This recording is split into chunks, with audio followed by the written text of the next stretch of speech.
ចាទូរទស្សនិកជនជាទីគោរពនៅពេលនេះគឺយើងមកដល់វគ្គកិច្ចសម្ភារហើយនៅប៉ុស្តិ៍ព័ត៌មានកម្ពុជា CNC លោកនាងកញ្ញាប្រធានបទដែលយើងនឹងលើកយកមកនិយាយនៅក្នុងពេលនេះគឺតាក់ទងទៅនឹងពលករនេះទៅធ្វើការនៅក្នុងប្រទេសកូរ៉េហើយប្រធានបទនេះគឺយើងមិនមានវាគ្មិនមកពីក្រសួងការងារបណ្ដុះបណ្ដាលនិងវិជ្ជាជីវៈទេគឺវាគ្មិនមកពីអង្គការដែលមានឈ្មោះថាអង្គការបណ្ដុះបណ្ដាលវិជ្ជាជីវៈនិងផ្គត់ផ្គង់ការងារ CAMKO យើងនឹងមានវាគ្មិនអញ្ជើញចូលរួមនោះគឺលោកពឹមប៉ូលីសលោកជាប្រធានអង្គការនេះតែម្ដងហើយនេះខ្ញុំសូមជម្រាបជូនថាលោកពឹមប៉ូលីសលោកបញ្ចប់បរិញ្ញាបត្រនៅក្នុងប្រទេសកម្ពុជាផ្នែកគ្រប់គ្រងពាណិជ្ជកម្មហើយលោកបានធ្លាប់មានបទពិសោធន៍រយៈពេល2ឆ្នាំជាអ្នកសម្របសម្រួលសហគមន៍នៅក្នុងការផ្លាស់ប្ដូរវប្បធម៌នៅក្នុងក្រមយុវជនអន្តរជាតិអាស៊ីអាគ្នេយ៍យើងសូមស្វាគមន៍វាគ្មិននេះតែម្ដងចាសូមជម្រាបសួរបាទសូមជម្រាបសួរចាសូមតាមអរគុណដល់លោកប៉ូលីសដែលបានចំណាយពេលវេលាដ៏មានតម្លៃនៅក្នុងការចូលរួមលោកប៉ូលីសមុននឹងយើងចាប់ផ្ដើមតាក់ទងទៅនឹងការឈានទៅមើលនៅស្ថានភាពពលករពលករនេះដែលទៅធ្វើការនៅប្រទេសកូរ៉េនេះខ្ញុំចង់ឲ្យលោកណែនាំពីអង្គការនិងបេសកកម្មរបស់អង្គការរបស់លោកដែលមានឈ្មោះថាអង្គការបណ្ដុះបណ្ដាលវិជ្ជាជីវៈនិងផ្គត់ផ្គង់ការងារ CAMKO បាទអរគុណជាបឋមខ្ញុំសូមគោរពជំរាបសួរដល់ទស្សនិកជនគោរពដល់សម្ដេចទ្រង់អាដាមលោកជំទាវអ្នកអង្គការនិងបងប្អូនទស្សនិកជនជាពិសេសប្រជាពលរដ្ឋទាំងអស់ដែលកំពុងតែតាមដានស្ដាប់នៅកម្មវិធីបទសម្ភាសន៍របស់ទូត CNC នៅថ្ងៃនេះខ្ញុំមានកិត្តិយសយ៉ាងខ្លាំងដែលបានផ្ដល់កិត្តិយសដោយទូត CNC បានអញ្ជើញជាការធ្វើបទសម្ភាសន៍ផ្នែកការងារពាក់ព័ន្ធនឹងរឿងពលករទៅធ្វើការនៅប្រទេសកូរ៉េដែលរៀបចំឡើងតាមរយៈក្រសួងការងារនឹងជាបេសកកម្មនិងជាទស្សនវិស័យរបស់អង្គការបណ្ដុះបណ្ដាលវិជ្ជាជីវៈនិងផ្គត់ផ្គង់ការងារ CAMKO របស់ខ្ញុំបាទផ្ទាល់នេះគឺយើងបដោតយកចិត្តទុកដាក់ជាសំខាន់ទៅលើចំណុច2គឺទស្សនវិស័យដើម្បីបម្រើផ្នែកបណ្ដុះបណ្ដាលធនធានមនុស្សហើយនឹងការជួយឲ្យប្រជាពលរដ្ឋយើងមានការងារធ្វើនិងមានជីវភាពបានកាន់តែប្រសើរឡើងអញ្ចឹងដោយសារតែត្រូវសម្រេចនៅគោលបំណងទាំងពីរនេះគឺខ្ញុំបានបើកជាស្ថាប័នដែលមានឈ្មោះថាអង្គការបណ្ដុះបណ្ដាលវិជ្ជាជីវៈ CAMKO និងផ្គត់ផ្គង់ការងារនេះឡើងដែលយើងកំពុងតែបានធ្វើបេសកកម្មយ៉ាងមាំទាំមែនទែនហើយយើងបានកំពុងតែពង្រីកនិងពង្រឹងនៅអ្វីដែលយើងបាននឹងកំពុងធ្វើដូចជាបង្កើតនៅវគ្គសិក្សាជាច្រើនវគ្គសិក្សាផ្នែកវិជ្ជាជីវៈលើសពីហ្នឹងគឺយើងមានវគ្គសិក្សាមួយដែលដើរស្របជាមួយនឹងកម្មវិធីប្រឡងផ្នែកពលករទៅធ្វើការនៅប្រទេសកូរ៉េដែលរៀបឡើងដោយក្រសួងការងារនេះអញ្ចឹងក្រសួងការងារលោកបានចេញសេចក្តីជូនដំណឹងនិងជាសាធារណៈតាំងតែពីឆ្នាំ2006នៅថ្ងៃទី20ខែវិច្ឆិកាឆ្នាំ2006ម្លេះកាតព្វកិច្ចនៃការបញ្ជូនជ្រើសរើសពលករទៅធ្វើការនៅប្រទេសកូរ៉េគឺធ្វើឡើងតាមរយៈការបណ្ដុះបណ្ដាលភាសាកូរ៉េនិងឆ្លងកាត់ការប្រឡងអញ្ចឹងបានយើងមើលឃើញនៅតម្រូវទីផ្សាររបស់ប្រជាពលរដ្ឋដែលអាចឈោងចាប់យកឱកាសការងារចំណាក់ស្រុកដោយស្របច្បាប់ហើយប្រកបដោយភាពរីកចម្រើនបានទៅកាន់ប្រទេសកូរ៉េនេះអង្គការយើងបានសម្រួចជាចម្បងគឺបង្កើតនៅការងារនិងបេសកកម្មជាចម្បងគឺយើងបើកស្ថាប័នផ្នែកបណ្ដុះបណ្ដាលភាសាកូរ៉េហ្នឹងបងស្រីបាទអញ្ចឹងបានឥឡូវនេះយើងមានការរីកចម្រើនហើយពីមួយសាខាទៅមួយសាខាខ្ញុំបើកពីទីក្រុងភ្នំពេញរហូតដល់ទីរួមខេត្តថែមទៀតឥឡូវនេះយើងកំពុងតែមានការរៀបចំបន្ថែមទៀតដល់ការដែលផ្ដល់ជូនមានប្រហែលកន្លែងទេលោកចាឥឡូវនេះយើងមាន19សាខាបងចានៅខេត្តក្រុង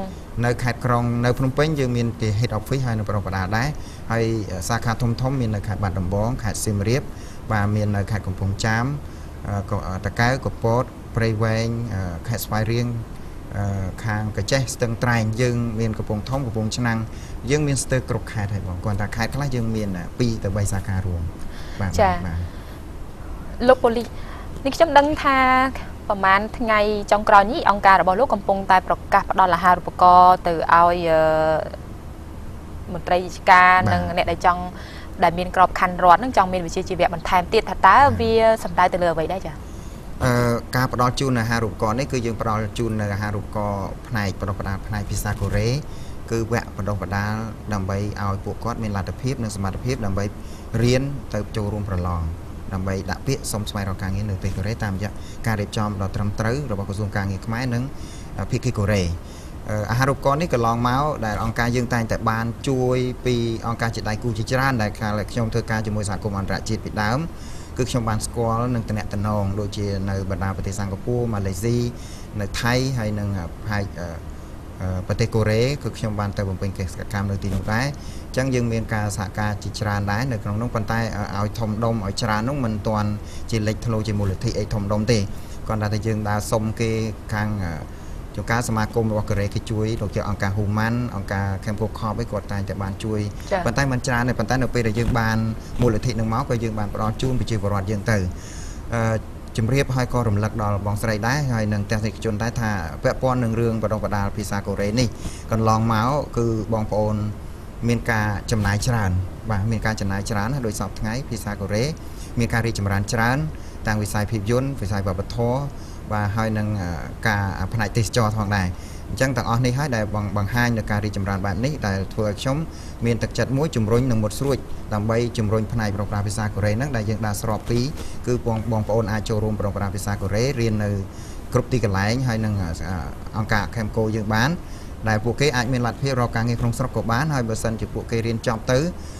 គាត់អាចមានលទ្ធភាពថាចង់ប្រឡងតាមរយៈប្រព័ន្ធមកអនុញ្ញាតមុខរបររបស់ក្រសួងការងារគាត់អាចប្រឡងទៅធ្វើការនៅប្រទេសកូរ៉េដាក់ពាក្យតាមរយៈក្រសួងការងារបានអញ្ចឹងជំរើសពីធ្វើម៉េចគោលបំណងរបស់យើងនឹងគឺឲ្យប្រជាពលរដ្ឋគ្រាន់តែរៀនភាសាកូរ៉េនឹងកុំឲ្យចំណាយច្រើនព្រោះឥឡូវនេះគឺពីដើមមកចំណាយរាប់រយដុល្លារបងស្រីចាចុះនៅអង្គការរបស់លោកតើគេចូលរួមយ៉ាងដូចម្ដេចបាទឥឡូវនេះយើងបានប្រកាសជូនអាហារូបករណ៍ចំនួន 50% សម្រាប់មន្ត្រីរាជការហើយបងប្អូនទាំងអស់ដែលបម្រើក្នុងខានរដ្ឋហ្នឹងគឺគាត់បង់តែ 50% ទេបងស្រីចំនួនប្រហែលទៅ 50% 50% ហ្នឹងគឺស្មើនឹង$50បាទ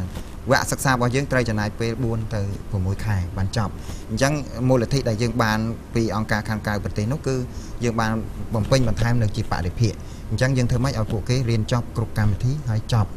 ហើយយើងក្នុងការរៀនសូត្រនេះបងប្អូនដែលគាត់មកចូលរួមវគ្គបណ្ដុះបណ្ដាលផ្នែកពលករឬក៏សិក្សាភាសាកូរ៉េក្នុងគោលបំណងប្រឡងជាពលករនេះគឺយើងឲ្យគាត់យល់ដឹងពីនីតិវិធីដំណើររឿងនៅព័ត៌មានដែលគាត់រៀនហើយត្រូវធ្វើអីដាក់ពាក្យប្រឡងដាក់ពាក្យហើយយើងត្រូវរងចាំយ៉ាងម៉េចតាមរយៈក្រសួងការងារដែលរៀបចំបាទតែហេតុអីបានជាលោកបដោតទៅមន្ត្រីរាជការបម្រើការងារក្របខ័ណ្ឌរដ្ឋពីព្រោះថាពួកគាត់មានក្របខ័ណ្ឌរដ្ឋនិងមានការងារធ្វើរួចជាស្រេចមាននៅក្នុងហ្នឹងមានលើសពីអង្គការលើសពីក្របខ័ណ្ឌរដ្ឋឬក៏មន្ត្រីរាជការហ្នឹងក៏យើងមានផ្ដល់ជូននៅបងប្អូនប្រជាពលរដ្ឋនៅក្រៅស្រុកស្រែចម្ការអ្នកដែលមានបានក្រីក្រដែរបងដែលយើងបានស្នើទៅកាសែតដើម7គាត់បានចុះផ្សាយដែរនៅក្នុងនឹងបានលំអិតនៅព័ត៌មានហ្នឹងអញ្ចឹង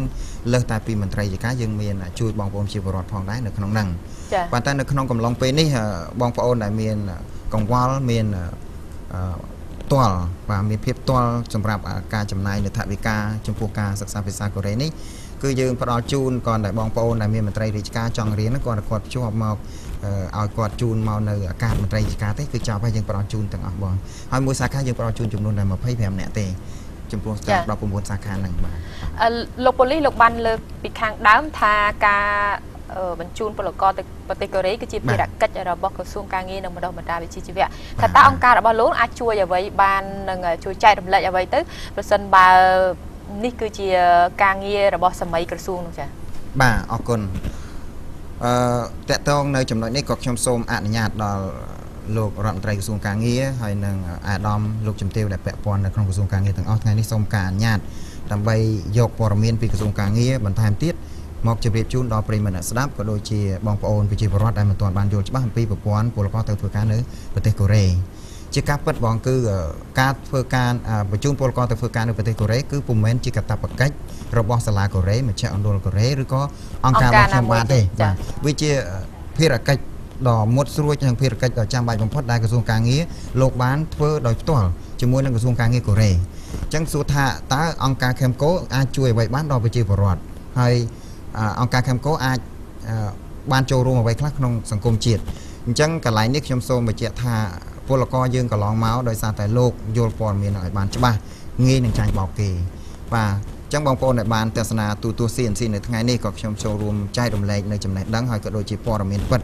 ដែលផ្នែកពលករកូរ៉េនេះគឺយើងពុំមានក្រុមហ៊ុនឯកជនពុំមានអង្គការពុំមានសាលាកូរ៉េមជ្ឈមណ្ឌលកូរ៉េជាអ្នកបញ្ជូនទៅនោះទេគឺក្រសួងការងារលោកជាអ្នកសម្របសម្រួលដោយផ្ទាល់ជាមួយនឹងភាគីកូរ៉េ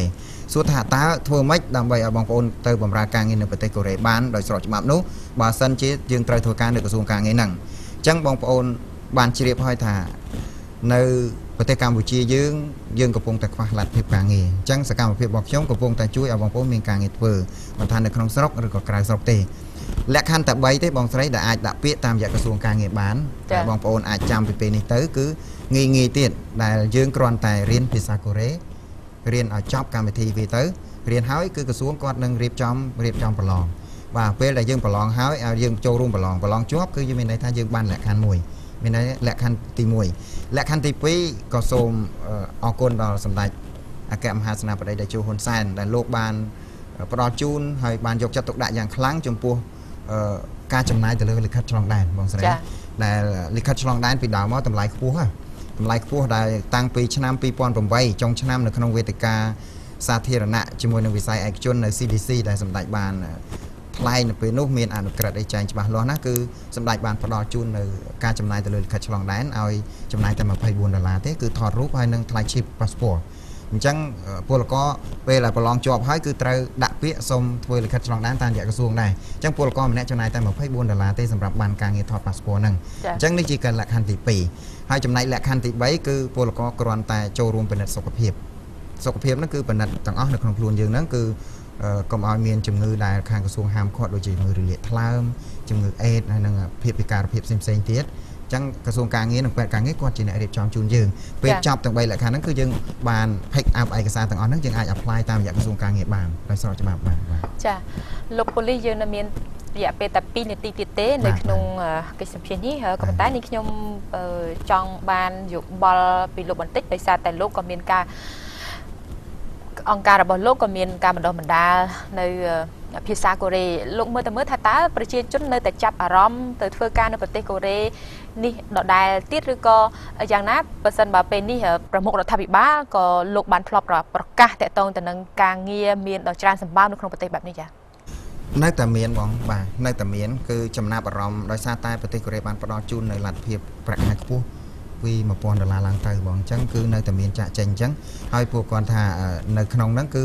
ដោយសារតែស្ថិរភាពនិងការងារនៅប្រទេសកូរ៉េកាន់តែល្អហើយរាល់ថ្ងៃគឺយើងនៅតែមានការចូលរួមពីការចុះឈ្មោះហើយសាកសួរព័ត៌មានជាច្រើនផងដែរបងតើអ្វីដែលជាបញ្ហានៅពេលដែលមនុស្សជាច្រើនបានសម្រុកមកហើយចង់រៀននិងចង់ទៅធ្វើការកូរ៉េជាមួយគ្នាទន្ទឹមនឹងគ្នាមនុស្សជាច្រើនបែបនេះចាតើអ្វីដែលជាបញ្ហាដែលលោកបានរកឃើញបាទបញ្ហាគឺនៅត្រង់ថាការបរិញ្ញគុណភាពហើយនឹងការគ្រប់គ្រងហើយនឹងការសម្របសម្រួលការងារជាទូទៅនៅអង្គការខ្ញុំមិនធ្លាប់ជួបបញ្ហាធ្ងន់ធ្ងរទេគាត់ថាពេលអ្នកដែលមកចុះឈ្មោះច្រើនគាត់ឲ្យយើងរៀបចំកម្មវិធីបន្ទប់សិក្សាហើយនឹងសម្របសម្រួលផ្ដល់ព័ត៌មានឲ្យគាត់ឲ្យទាន់ពេលកុំឲ្យគាត់យល់ច្រឡំថាយើងគឺជាក្រុមហ៊ុនបញ្ជូនកុំឲ្យគាត់យល់ច្រឡំអញ្ចឹងអានឹងពាក់ព័ន្ធបាទតើនៅមានការយល់ច្រឡំបែបនេះទៀតទេសម្រាប់អង្គការខ្ញុំទទួលព័ត៌មានមកគឺបងប្អូនជាពលរដ្ឋនៅតែមានអញ្ចឹងដោយសារតែមជ្ឈមណ្ឌលឬក៏អីផ្សេងគាត់ចេះតែនិយាយទៅយើងក៏ដឹងថាគាត់និយាយយ៉ាងម៉េចដែរគាត់ថាមកដល់ពេលនេះគឺយើងមកដល់កន្លែងយើងគឺយើងបញ្យល់ឲ្យគាត់យល់ច្បាស់ហើយមុននឹងទទួលចុះឈ្មោះផងបាទចាពេលវេលារបស់យើងអស់ហើយលោកប៉ូលីសចានេះខ្ញុំសូមថ្លែងអំណរគុណដល់លោកដែលបានចំណាយពេលវេលាដ៏មានតម្លៃនៅក្នុងការចូលរួមនិងបកស្រាយនៅការងារបេសកកម្មរបស់អង្គការបណ្ដុះបណ្ដាលវិជ្ជាជីវៈនិងគ្រប់គ្រងការងារ CAMKO និងព័ត៌មានជាច្រើនទៀតដែលតាក់ទងទៅនឹងការលើកឡើងអំបញ្ញមិញមានតែក្រសួងការងារបណ្ដុះបណ្ដាលវិជ្ជាជីវៈរបស់ប្រទេសកម្ពុជានោះទេដែលមានសិទ្ធិនិងមានសមត្ថកិច្ចគ្រប់គ្រាន់នៅក្នុងការសហការជាមួយនឹងភាគីកូរ៉េក្នុងការបញ្ជូនធ្វើការប្រឡងនិងបញ្ជូនពលករទៅសិក្សាទៅធ្វើការនៅក្នុងប្រទេសកូរ៉េយើងជួបគ្នានៅពេលក្រោយចា៎ចាលោកនាងកញ្ញាជាទីគោរពនិងជាទីមេត្រីកិច្ចសម្ភារនឹងខ្ញុំនិងលោកពំប៉ូលីសបានមកដល់ទីបញ្ចប់ហើយលោកនាងនឹងបានទស្សនានៅព័ត៌មានសេដ្ឋកិច្ចនិងព័ត៌មានអន្តរជាតិនាពេលបន្តិចទៀតពីកម្មវិធីសំពេសម្រាប់មួយផ្លែសិន